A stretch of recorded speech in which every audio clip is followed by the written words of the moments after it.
పాలకుల అన్యాయానికి నిలువుటద్దం ఇంద్రవెల్లి. మా భూములు మాకే కావాలన్న గిరిజనులను చంపిన రోజు ప్రాణాలు చేతుల్లో పట్టుకుని పారిపోతున్న ఎంటబడి పట్టుకుని చంపారు పోలీసులు. ఒక్క మాటలో చెప్పాలంటే ఇంద్రవెల్లి ఇంకో జలియన్ వాలాబాగ్. ఇంద్రవెల్లి ఘటనకు ఇలా 36 ఏండ్లు నిండినాయి.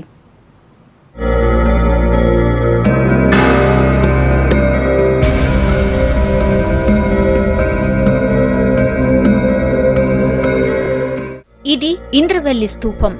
గిరిజన అమరవీరుల త్యాగాలను యాద్ చేసే కట్టడం. అడవి ఎరుపెక్కిన దినానికి గుర్తు. నెత్తురు ఇంకిన నేల. సర్కార్ అణిచివేతకు నిలువెత్తు నిదర్శనం. స్తూపం వెనుక అడవి బిడ్డల త్యాగాలున్నాయి. దోపిడి మీద తిరుగుబాటున్నది.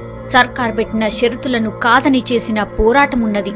న్యాయం కావాలన్న ఆరాటమున్నది.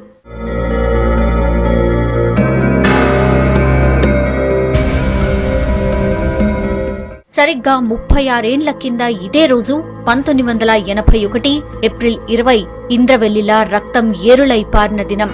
అన్నం పున్నం తెలవని గిరిజనుల గుండెలకెళ్లి తూటాలు దూసుకుపోయిన చీకటి రోజు.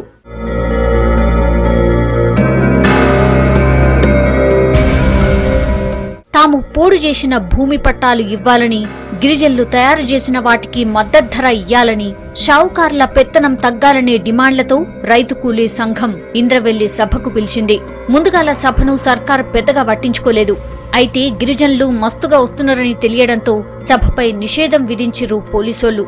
గీ విషయం తెలియని అడవి బిడ్డలు కొండలు, గుట్టలు, వాగులు, వంకలు దాటుకుని ప్రవాహంలా ఇంద్రవెల్లి తొవ్వదొక్కిరు. అడ్డుకునేందుకు పోలీసోళ్లు అడవుల్లో దిగిర్రు. వేలాదిగా వస్తున్న గిరిజనులపై తూటాల వర్షం కురిపించిరు. పచ్చటి అడవిలా నెత్తురు వారింది. పగిలిన తలలకు లెక్కనే లేదు. చెట్టుకొకరు పుట్టకొకరుగా అడవి బిడ్డలు పారిపోయినరు. వెంటాడి మరీ కాల్చి చంపినై పోలీస్ బలగాలు.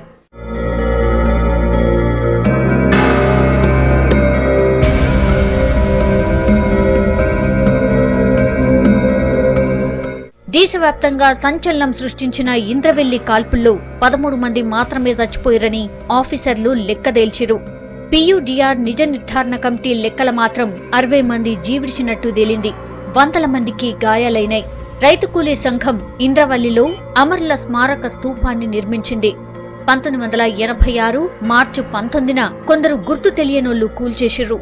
ప్రజా సంఘాల ఒత్తిళ్లు, గిరిజనుల పోరాటంతోటి 1987 ITDA నిధులతో మళ్లా స్తూపాన్ని కట్టారు.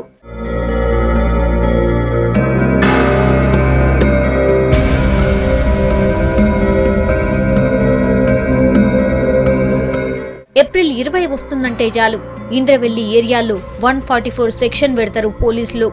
కానీ ఎన్ని అడ్డంకులు పెట్టినా ప్రజా సంఘాలు, గిరిపుత్రులు అమరులను యాద్ చేసుకుంటూనే ఉన్నారు.